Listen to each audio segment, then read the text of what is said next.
whakarongo ki te tangi a te korimako. Kōrero flowing out the hooker force. Kaupapa relevant, kaupapa out of bounds, kaupapa exigent, kaupapa paramount. Nā ko nā whakapiri mai ki te kaupapa tino whakahira hira whakarongo pi kari kari mai. Hare hare mai, o Taringa hare hare mai. We gotta gather up close everybody, gather up close everybody. Kani move that body, kani move that body. E ngā kāwai nui, e ngā kāwai roa, o nunui mā, o roroa, nau mai, hoki mai, anei kia Taringa, e mihi atu nei kia koutou i te rūma hou, i roto i te pokapū o Taringa kiko nei ki te wānanga o te roa, i te pīki taone, pīki auahi o Te Awamutu Busting Metropolis, coming at you, tēnā koutou, and you can see, he manihiri i ko nei, no reira, e mihi ana kia kōrua pio, kōrua ko Nix, tēnā kōrua, nei mai ki Taringa o tira ki te wānanga o te roa. Lovely to have you both here with us on the show today. And I just want to say, and tēnā kōrua e homa. Oh, tēnā Kei mahu e te mihi kia kōrua. Tēnā tātou. Ki. Tēnā kōrua, tēnā tātou. And isn't it great that we're here? This is the first gig we've had in our new whare. Yeah. Right. I tēnei rā. With our good very manuhiri. special guest. We can feel it. We can feel it. This is cool. It's the way to In it. fact, this is very cool. Cool. Tino cool. pai. You're cool. Tino pai. You're Yeah. cool. It's just adding to the coolness. It's adding to the coolness. It's like a fridge. Hey, It's so cool. Yes. It is. It's just the cool. It's the wairu o te kūtanga. The cool Pina pia tanga. te kōrero. So, e pio ka tuku ki a koe, ka tuku te rākau ki a koe kōrero mai ki te iwi, o kei te moe o rā te kōwai koe, engari nōwhia koe. Kia ora rā koutou whānau. E te whānau. Tēnā koe. E te whānau. Me tika te haere. I te taha o tōku pāpā no Ngāti Haua ki te nōta. Ui. Hariki wai ki te nōta, no whangāpē, i te taho tōku māma no Panguru miti e nā takiwā, engari e tupu mai au i rote i Waipareira. So yeah, we live out in the Henderson Valley. My wife, luckiest woman in New Zealand. Sometimes I forget. But yeah, from the north, love, I don't know, it's just being Māori, for me, it's been my best qualification. Kia ora. Kia ora. Yeah. And I don't say this with arrogance, I say it with pride. Kia ora. Yeah. So that's me. And, doing a bit of stuff on the telly and hanging out and, and really grateful to be here with this kaupapa. And I put the word out to my new adopted daughter, niece, whatever, Nix. Because I'm getting old now. I can't say, she is, I could be her grandfather, which I hate.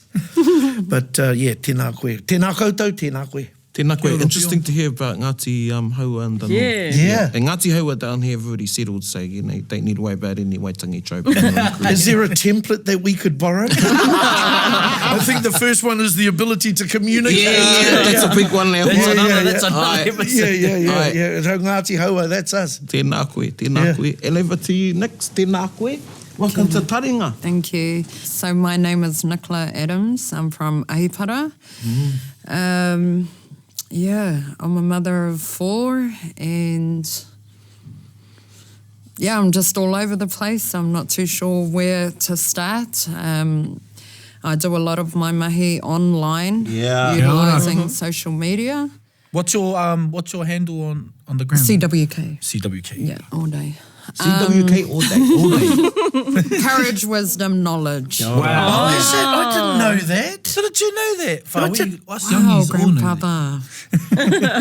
Instagram too. It's another thing on your phone. Hey, don't stop it. He's from up north too. Tangata whakahihi. But yeah, I just do a lot of mahi. I have quite a large reach, so I'm just trying to find ways to utilise that privilege to be able to help a lot of people. So I do campaigns. I've just finished a campaign about Let Me Speak about sexual abuse, just raising awareness, educating and things like that. And also doing bit of TV with Pio, and that's amazing. He really is like a mentor, a really good one. Did you hear that? Hard out. Nā koe. She's never said that before.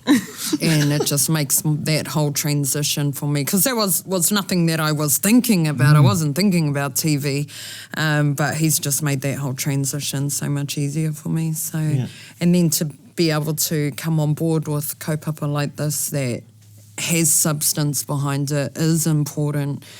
It's just a privilege, yeah.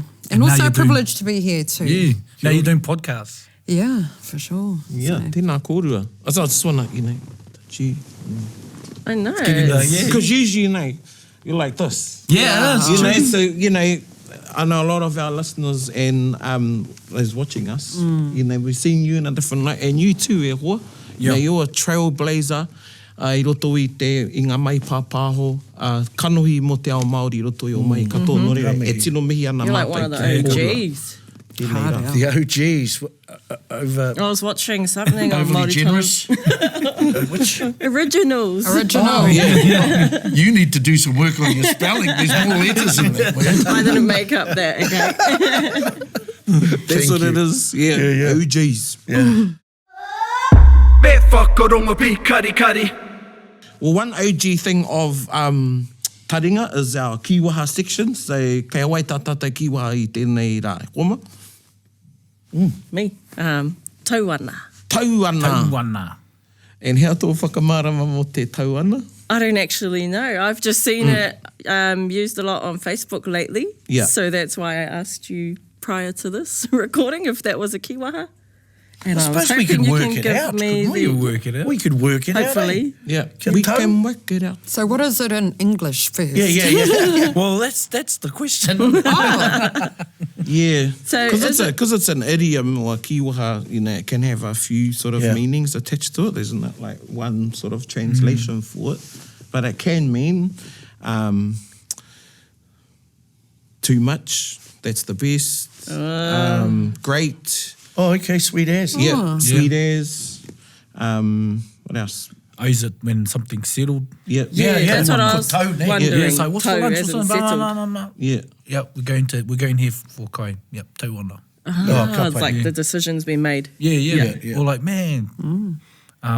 Someone could do a really good performance too, then, like, like sing a really good, do a performance and you could say, oh, how was the concert? Or like 660 or something. Oh, tauana. Yeah. Like me. Just Yeah. bang on, eh? Yeah, Just yeah. bang on. Yep, tauana. Yeah, Yeah. yeah. So maybe we'll give an example. How would you, what's the way you'd use it, Erica? Give a bit of a... Man, you always ask me. You know I'm always going to ask you. You know. Oh, we've got these really cool manuhiri in studio today. Ko Pio rawa ko Nix. Tauana. Yeah. Cool. Pio want to have a tutu? Tauana, I like the concept of ko tā mai a hau I roto I tēnei whare, ko pā te aroha, tauana. Kia ora. Yeah. Nice. Tēnā koe. I see what you did. Kua there. heiri? I was going to say what he said, by the way. Yeah, I know. He stole stealing mine. your lines. You make it yours. You own it. Oh, and you say how he you want did to a say good job. He did that on behalf of both of us. Yeah. After that mental line, he owed you, eh? He owed Yeah, you one, well, yeah. he did. Yeah. Yes. Tauana tō kōrero. I You were bang know, on. see, So- right there, tauana So you were tō giving kōrero. an example of. Yes. Yeah, well done. Yes. Perfect. Yeah. Mine is, I'm sitting next to Nix. Tauana. Tauana. Tauana mo wai, though. For us, for myself, for Okay. everyone, yeah. And for Nix? Well, who knows? We'll see as we go We'll through see how as it's we going to go be for next. Yeah, that's one of those kiwaha on, we've got a kiwaha scale. So from 1 to 5 in terms of difficulty, this will probably sit 5 being difficult. This will probably be a 1, 2. Okay. So you can use on it's a standalone kiwaha. It doesn't Yeah. necessarily have to sit in a sentence. You can just say it. Yeah. Hey, ka pai Erica, tauana. Tauana tō kiwaha. Thank you. Tauana ngā tauira, tauana tā tātou noho I tēnei rā. Taringa. Nō reira, kia huri tātou ki tā tātou kaupapa. We're going to have a wānanga today. The wānanga, we're on Tikanga 101. So Tikanga 101, Tikanga for dummies. We're not calling everybody dummies, but it's about sort of like bringing things down so we can have a safe kōrero about kaupapa. And our kaupapa today is around giving blood, toto, te tuku i te toto, and probably unpack the kōrero a bit more and look at donorship, so donoring your, is that even a word, donorship? Yeah, we know what you mean. Yeah, the koha, I suppose, Koha. and your organs. So koina tā tātou kōrero i tēnei rā, tā tātou wānanga. And we asked you along, Pio, to come, both you, and it's because some of the mahi you're doing. Kia ora. I roto i o kaupapa. And you'll present another lens to this kaupapa. And we'll all have our own whakaaro too to share about it. See, I'll start with myself and sort of my whakaaro over the years, how things have changed. So for me, praone 10 years ago would have been a no. Yeah, praone 10 years ago would have been a no. I didn't want to give my toto to anybody. I didn't want to give my koha, my organs to anybody. Why? Because I thought I had this hang-up that I was giving away part of my, I don't know if it was a hang-up, it's my worldview that I was giving my mana, I guess, and my tapu, and sort of breaking the tapu of my tinana by giving parts of my tinana away. So that was my whakaaro that time. And while I still got very high thoughts of my tapu and my mana of my tinana, I've had a rethink and I suppose an enlightenment about that area, i roto oku whakaaro, and that if I was in trouble, I would have no qualms in using somebody else's Right. Kia ora. somebody else's blood or organs in order for my life to continue. True. So I thought, wow, it's all good for me to go to Hoipira and take someone else's toto, but I won't give my own toto. And that's when I had my change. And then that sort of encouraged me to look at some of the things in Te Ao Māori and some of our kōrero take or our traditional stories. I don't like calling them myths. Our teachings, I guess, they come from our origins. And one tupuna or atua demigod, Kia ora. for want of a better word, is tāwhaki. Kia ora. And there's lots of versions of tāwhaki, and depending where you go, Mātātua's got a version. Te Aroha hasn't got much tāwhaki kōrero actually, but Tainui definitely. And one of the kōrero is to do with tāwhaki and his younger brother Karihi going up into Ngā Rangi Tūhaha and to visit their tupuna whaitiri. So this is tāwhaki's grandmother. And she was blind. Cut a long story short, Karihi didn't listen to his older brother. There's lots of teachings in this kōrero who said to him, kore te ingo te aka. Kaua ko te aka taepa, engari ko te aka matua. Te aka matua. So take hold of the aka matua, not te aka taepa, but Karihi took hold of that one, fell down, didn't do his karakia as well, which is a reason for, in the kōrero of why he fell. Met his end, and tāwhaki, because their grandmother was blind, tāwhaki removed the eyes of his teina of Karihi, took them out of Karihi, and took them up to their tupuna, whaitiri. And whaitiri, mā takataka, she's the thunder. Yeah. So we all descend from the thunder goddess. And tāwhaki is the tube of the thunder in there. Oh, all day. Thunder and lightning. Well, and tāwhaki was the lightning. He was the lightning. So when we hear the thunder, that's whaitiri, and the lightning is tāwhaki coming from his kaukau. Anyway, he took the eyes of his grandmother, of whaitiri, of his brother, Karihi, and gave them to whaitiri. And he said, and this is where we get this kupu, he goes, kore te rerenga, but it's like, tuku ana e karihi kia koe kia pūrangi aho. Kia pūrangi aho. And this week, this word pūrangi aho, which is to be clear, to see. And pūrangi aho can also be used like in a figurative sense of gaining clarity. Gave his eyes to his tupuna and she was able to see. Wow. So I think that is probably one of the first that we can trace in our kōrero tukuiho, something that we actually did do. Yeah. And it's in our origin stories. Tauana. Yeah, and even if we were to go back further, if we were to even look at the hongi. We all have the hongi. transfer of... The transfer of Māori. Yeah. You're giving someone your breath. That's really what the hongi is. It's not just the pressing of the noses. Aye. Kei te tuku koe tō hau ki tētai, they're giving, and whether you know, sometimes they might need a Mentos or a bit of a Listerine. You know? True. Hey. And then if you go back before the hongi, what happened there? So we play the martial arts music and we does the diddle. What tāne made hene ahu o Aye, me. and from different parts. From different parts. And pukahu from his kahu, mother, from yeah. Ana, from Papa Tuanuku. Aye. So it's definitely in our kōrero tuku iho. It's definitely in our kōrero tuku iho. So that's where I wanted to start. Gather up close, everybody. My whakaro around this because, you know, our passion is to talk to te ao Māori me te ao Pasifika. Kia ora. O tātou whanaunga no te moana nui, ne? About giving blood to preserve life, especially, well, not especially, but within us as a people, but our tamariki as well. And, you know, I don't have, you know, I was 27 in the fourth form. I don't have your intellect. But one thing I remember from a coloured illustration when I was a little kid was Maui Tiki Tiki fishing up this whenua to do what? To create life. Now, he didn't go to hunting and fishing to get that hook. Okay? Nor how? Tana kuia. That's his kuia's jawbone. So he used another part of his whānau to fish up, to give life. So As well as the blood of his nose. there, te kāna koe. yeah, So kia as te we kore talk koe. about it, this is more and more a part of us. And, you know, bro, I'm from up north and my cousins will quite often find it's convenient to pick a situation that makes them more comfortable. So they might go, well, you know, bro, my body's a temple.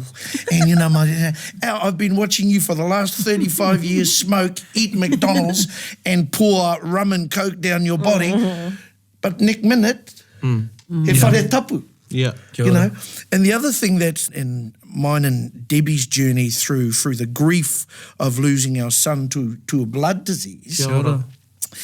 is the fact that, you know, it's can be just around the corner. Now, I know you guys more now. I feel at home here. What's your kiwa? Tauana. Tauana. That's how I feel. Bro, if your son or your daughter needed my blood, you won't have to ask me twice. You know, and I roto i ngā kōrero o tātou o trust Taina, ko tērā te ingoa. Kia ora. And you used the name Taina, you know, with your story about ngā kanoi, you know, it's, we wouldn't hesitate. And I suppose the thing that saddens me is some of us as Māori, and I can get away with stuff, bro. I can have a relationship which I honour. You know, it's a bit like going to the bank. So we go down the bank and say, oh, excuse me, can I have $20,000, please? And the bank goes, what's your name? So-and-so, so-and-so. Have you ever contributed to this bank at all? No, don't even have an account. It's a bit like that when we go to hospital. E mate ana te tangata. You know, on the deathbed, give me some blood, give me some blood. Yeah. And don't we have to invest in that? So maybe my whakaro's a little bit selfish because Deb and I are driven by this passion not to see what families of Māori and Pacific Islanders have gone through. I don't want to see it happen to any other member of our wider Māori Pacifica group. And so to give... And that's our through line, the ultimate koha. Kia ora. And that's how important it is to us. And really, you know, on this platform, we want people to think hard about it, you know.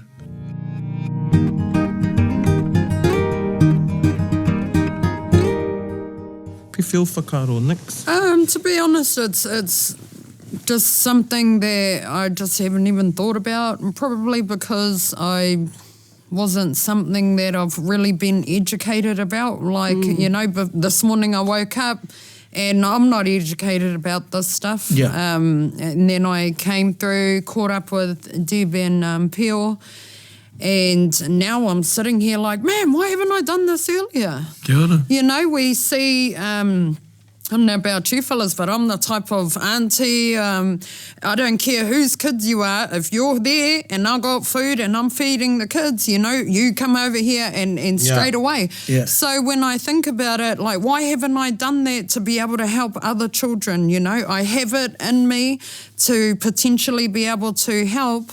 I don't understand why I haven't done it earlier, and I truly put it down to not being educated about the importance of it. So it's an honour to be sitting here to absorb all this information, so then I can go back out there and share it with the masses as well. Yeah, and that is a huge koha on your part. You know, if we're going to build this really positive picture, it's a jigsaw. It's a jigsaw, and we're not all the same shape. We've got our whānau here that have said, hey, here's a waka that could help you on this journey. Pure, we've got, you know, so we all help in different ways.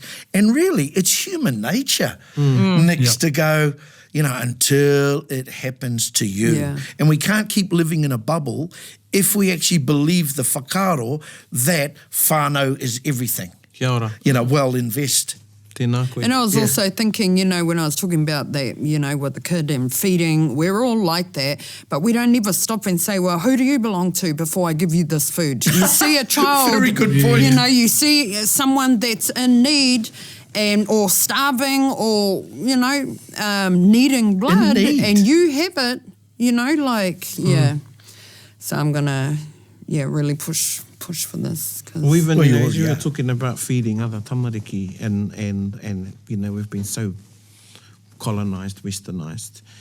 It was normal for mama to also offer their to another baby. Wet nursing And if you there, had that yeah. conversation today with a lot of mothers, and they couldn't see themselves feeding another baby that wasn't theirs. But Yeah, it they'll comes- give cow's milk to a baby. Yeah. Yeah. Hey, like- wasn't they called a wet nurse in old English Yeah, times? it I was a think it wet was nurse, called yeah. a wet nurse. So actually only in 15 minutes sitting here with you, bro, there's so many examples in a Māori world or motivated by love, aroha and sustenance that we are actually in this game.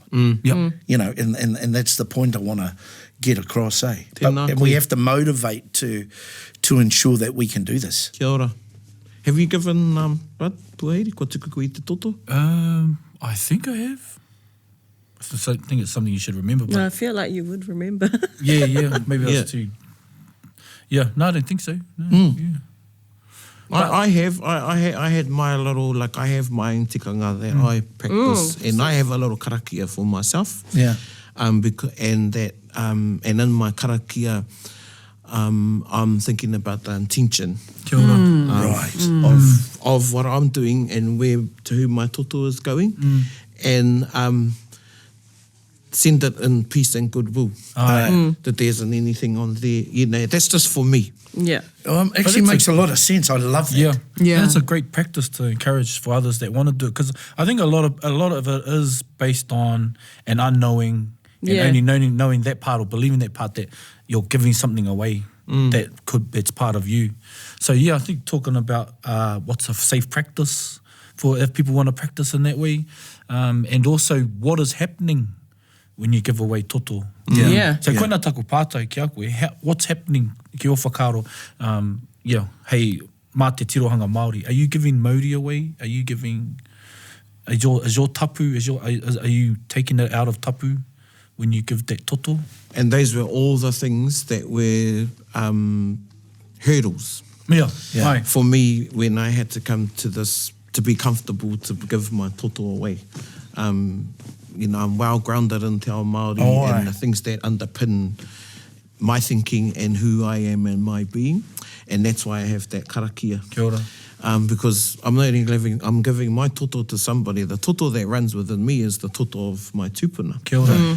But again, my tupuna memory comes in, or the praone brain, whatever you want to call it. And I think, well, wait on. If that person's Māori, I can whakapapa to them. yeah. There's some you can- advantages. You know? Yeah. There's a whakapapa there. And then wait on, if I've really got that holistic worldview, we can all whakapapa to one another. Kia ora. Yeah. You know? That's very that's, cool. That's the intention that I set when I'm having my little whakarite, my karakia, when I do give my toto. Kani move that body. Actually, bro, when I look at you, right, and you're a fine-looking guy. I mean, we're recording this. No filter. You're a fine-looking guy. Firstly, I thought of you as an apple tree, but then I thought of you as like a kahika teane. And what happens, fellas, keep going, shall I keep going? Keep going. What happens, fellas like you grow up, fellas like you on my broadcast, I can't even talk properly. Fellas like you grow up, and then nako puawai koe, ne? Tarako. And those fruits go on to nourish the rest of the forest. They still get taken away from that tree. Cool. I just thought of that then, and you were the inspiration for that. Tēnā koe. So I don't think... Yeah. But seriously, well, I am serious. Yeah, you know, the more I talk about it in this context with you guys, the less... It's not an issue for me. Yeah. It's not an issue for me. If I was the Dalai Lama... and, you know, wouldn't kill a fly and live this beautiful life, then I would have an incredibly high opinion of myself, you know. E rereke ana ngā toto, e rere ana I roti I tēnei tinana. He toto Pākehā, he toto Māori, he toto Tarara, and whatever. But if it's still going to help our whānau, Yeah. and not them go through the journey that Deb and I went through. In saying that, our son, when he got leukemia, our middle son was a match. Oh, okay. And this is incredibly, incredibly rare. And my middle son is built like me, tall, powerful, you know. Handsome, and modest. Taringa. The apple in the tree. Yeah. But unfortunately, we didn't journey far enough before Taina decided to fly. Kia ora. But we saw a lot of people who were scrambling. You imagine yourself scrambling for your baby to find some toto, okay? Now, in New Zealand, on the register for toto, there's about 6 to say 10,000 people registered on the bone marrow register. Okay? Right. Now, nā te mea, kei reira te toto o Pasifika I roto I tō tinana, that means you have this special gene. And that's right. Okay. If we were our Pākehā whānau, the register, remember 6 to 8 or 6 to 10,000 in New Zealand, the register worldwide, and they'll fly that stuff in from anywhere on the globe, bro, to save a life, is between 20 million, around 20 million. So we need to up our register, remembering he tangata rarotonga can save my moko. Okay? And we come from Rarotonga. Of course we do. Rarotonga, You know, they're well, And their border's opening soon. right, let's go back. Just We to put should do that a in blood them. drive. Do you want to come? But, you know, whatever, those are these relationships. And mai I te toto, ko tui tātou katoa anō, ne? Kia ora. And so, first question, just one question to any of us. How do you think they get bone marrow out of you? Stick something in your bone. Like the way I eat my pork bones? I don't know. Those are two really good answers.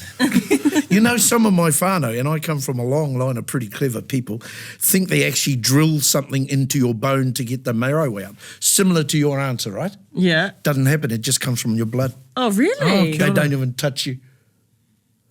Then how... Okay. How do you get marrow out of blood, though? Because marrow makes blood.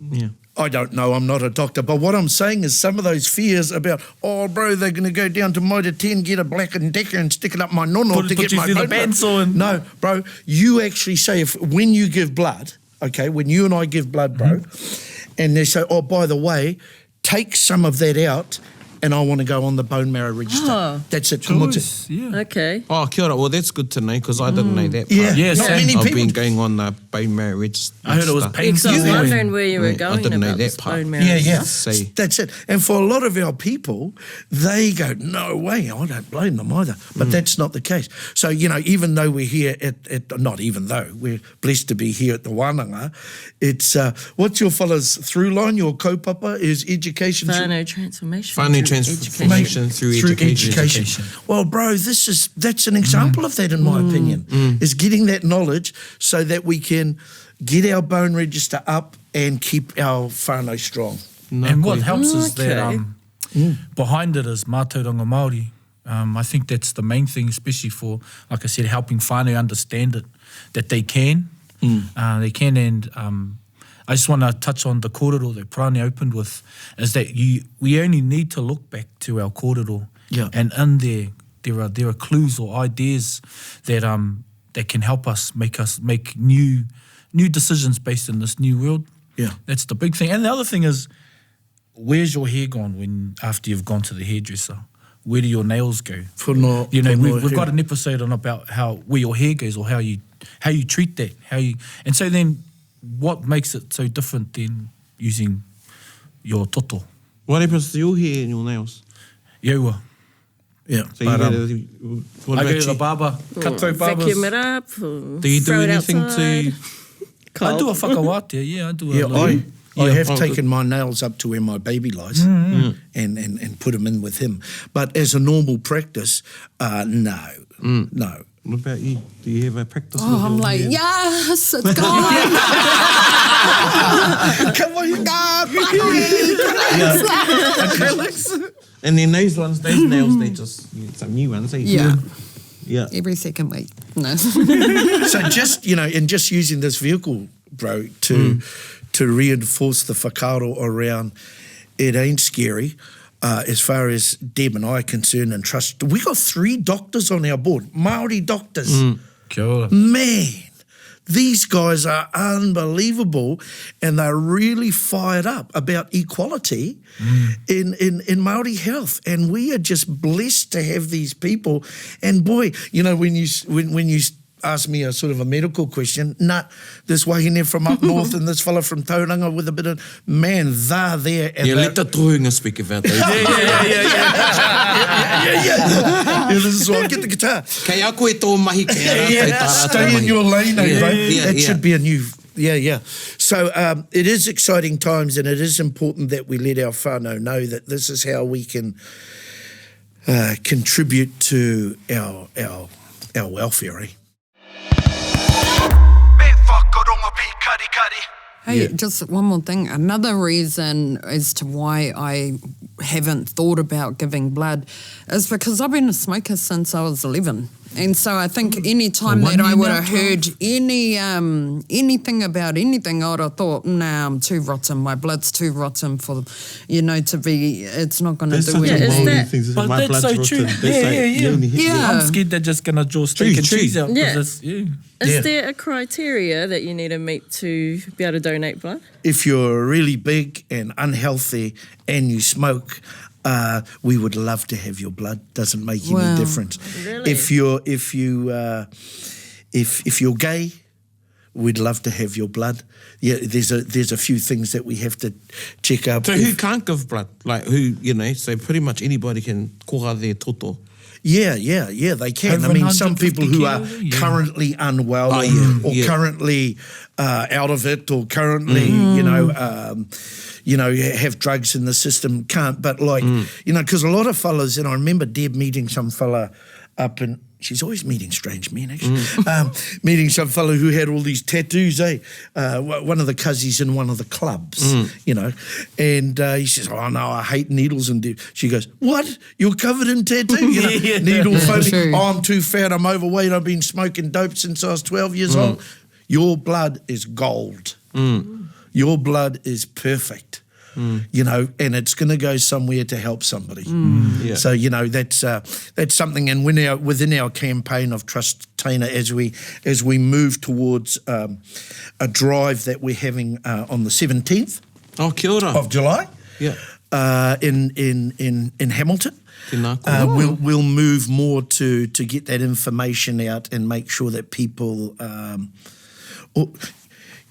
said, bro, what's your show about? Blah, blah, and you talk about demystification. Well, Koha. That's what we're doing here. Koha, demystifying. So the positives are enormous. Absolutely. Hey. Yeah. And just to think, for, like you said, Pākehā, they have 20 million Yeah. options Yeah. to that a potential match. Yeah. For Māori and Pacifica is only between 5 and 10,000. Yeah. Yeah, so it's not crazy. all that much. There's a whānau we met, I forget his name, I think his name was Chase, and they won't mind me mentioning Chase because they're very active in this space as well. And we're all sort of allies in this well. I think 2 years old when they lost him. Okay? And those parents, now just stop for a moment. Just stop for a moment and think about those parents who chased everything, sold their house, got the whānau together, took that baby to England, could not find a match. And you know what? There could have been one. There could have been one. But it's the numbers are too small. How many different types of blood are there? I don't really know. Like there's That's when we need there's that a- doctor. Yeah. One of those Yeah, three doctors. Waihoki te taha. but it's more about that gene, that specific gene Kia gene ora. that allows it to take the match. It's got to line up, eh? And Funny with did Dalton and Taina, it lined up. Yeah. But our boy flew away before we could go through that process, and even that's not guaranteed. Even that word gene, ira, Ira. you know, comes from ira atua. So even the word ira, what we used as a kupu for gene, Yeah. has its origins in our Yes. in our cosmology. Yeah. Now kōrero, yeah. Yeah, the ira atua was, you know, the ira atua was given to he now, and so there's got to be that match of ira. Yes. Yes. Yes. And we're closer to Samoan than we are to German. You know, or Tongan, or especially Kukiarini, Hawaii, and all those things. So remembering those people have got the same issues that we've got. Ai, kia Yeah. ora. So our passion and our drive is to ask for people to give the ultimate koha for each other, really. Kia ora. For, you know, and if we become global relations, well, so be it. I'd rather be a global relation than see anybody else's tamariki fall over Tēnā koe. and can't get up. Yeah. Yeah, I'm willing to pay that price. And I also respect people who are not willing to pay that price. Yeah. Kei te pai Yep. tērā. Yep. But you better have a good CV. Yep. Yeah. Can you go and donate blood like just at your local medical centre, or do you have to wait for one of those days, Drives. those drives? Yeah, you can. You can talk to your doctor, and there's different places. Yeah. In fact, we've been so impressed with New Zealand Blood Services in Waikato. Man, we had a meeting with them not so long ago, and they were, he Pākehā e nei tangata, and they know, they said, look, Pure, Deb, just try and make it happen. We will do anything to get that register going. And sometimes when you get our Pākehā whānau talking to Māori about toto, that's a very, very scary platform Absolutely. for them. Yeah. Because there's already a lack of trust anyway. With, Yeah. With our with Māori and most of all health services. Yeah. So yeah, Well, our job's to bridge that gap, of course, yeah. you know, and bridge it properly with, you know, with guys like you guys. Kia ora. Tēnā But they've koe. been fantastic down here. That's why we've picked Hamilton to do our drive on the 17th of June. Yep. And we'll have food and bands, and Ooh, we even sold me Elvis. at food. Elvis is coming. Yeah. Well, he know Elvis lives in Te Awamutu. Thank you very much. Yeah. He hasn't left the building yet. Taringa. Hoi anō, he rawe katoa e nei kōrero e hoa o tira tēnā kōrua.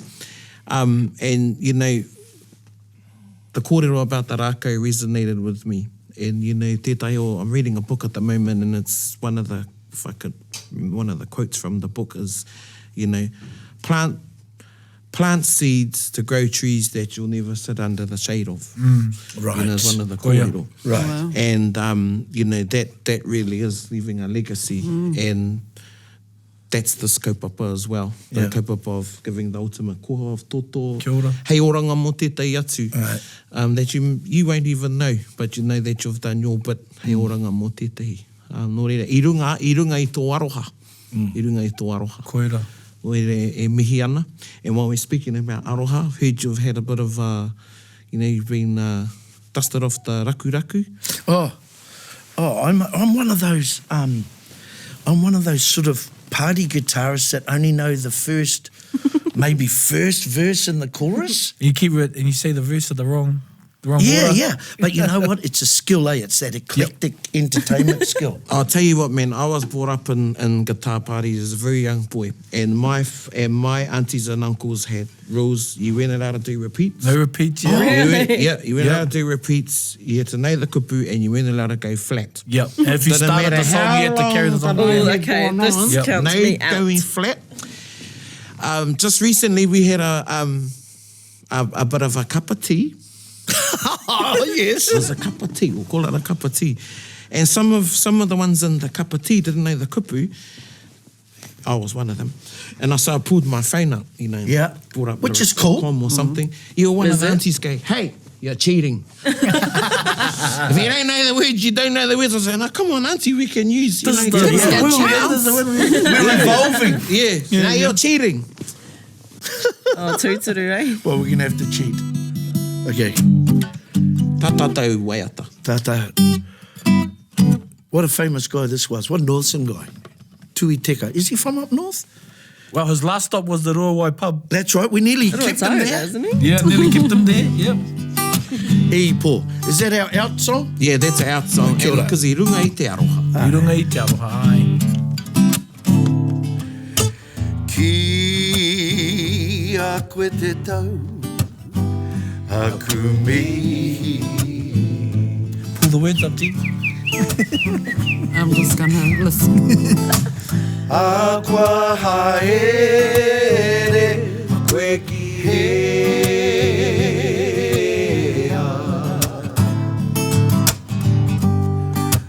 Makura koe, e whai atu.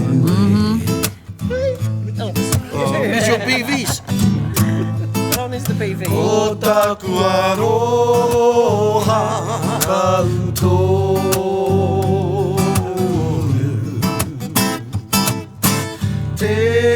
Tēnā rā e hine, uri mai rā ki a hau e tau nei. Hey, No, I can say Pukanga atu e po.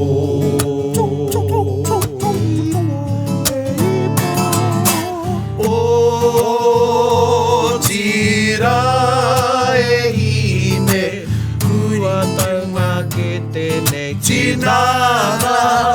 Tēnā koe. Hey, te aroha e po. Big finish.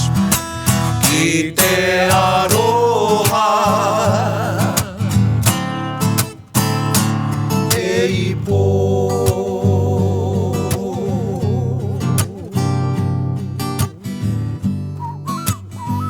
Nice. Tauana. Tauana. Classic Tui Teka, Ai. composed by Ngoi Pewhairangi. Ai, kia ora. So big ups to Ngoi, and Tui Teka. E me te tai waiata i whakamauri tau. E harai te mei mauri rere nā kōrero engari, Yeah. pai te wairo o tērā waiata, waiata whakakapi a tātai kōrero iro. Any closing whakaro e hoa ma? Wow, yeah, actually a lot. Hang on, our time's up. Yeah, but you know it's got to be short. So. Before we yeah, wrap no. up. No, you demystified a few things about blood donation there for me, because I am pretty uneducated in that space. But I have donor ticked on my license for organs, but I've Wow. never thought about actually donating blood. So Yeah. tauana. It'll cost you an arm and a leg, Dad. Oh, tikitapum. All you can do is bring your whānau to the Wālanga, Te Wālanga, on the 17th of July. Have some kai with us, sing some songs, and give us the ultimate koha, please. Yeah, Kia nā ora. koe. That's mine. Ora pio. Oh, I just want to say thank you for the privilege of being here and having this kōrero and yeah, just learning heaps. So thank you. Kia ora. Yeah, give blood. Give blood with the understanding. Here's some understanding. Give blood with the intention of saving a life. Give blood. If you have nothing to give in this world, and that's all you can give, that is an ultimate koha. And it's been great to meet Pio. I told Pio I've grown up with him. He's been in our household for years. Yeah. And he's taken a lot of my jokes. But because he was born before me, they were probably his. Long before you. Yeah, before you. And so it's been a privilege. It's great to meet you, Nix, and to be alongside you. I think one of your characters today was a shy person, which is really surprising. But yeah, e nui ngā mihi kia kōrua. Nā koe. Wano e mihi ana a kia kōrua. O tira, koutou katoa ngai Taringa i hono mai ki tēnei wānanga i tēnei rā. He wānanga i runga i te koha o ngā koha. Me te pātai e rere ana. He aha tō koha ki te ao. Hoi anō, e mihi ana kia koutou, tātou, huri huri, tēnā tātou katoa.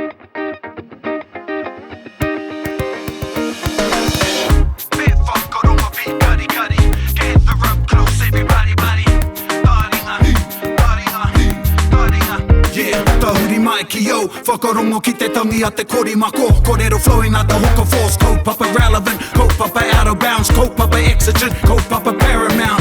Nā ko nā whakapiri mai ki te kaupapa tino whakahira hira. Whakarongo pi kari mai, hare mai. O Taringa hare mai. We gotta gather up close everybody. Gather up close everybody.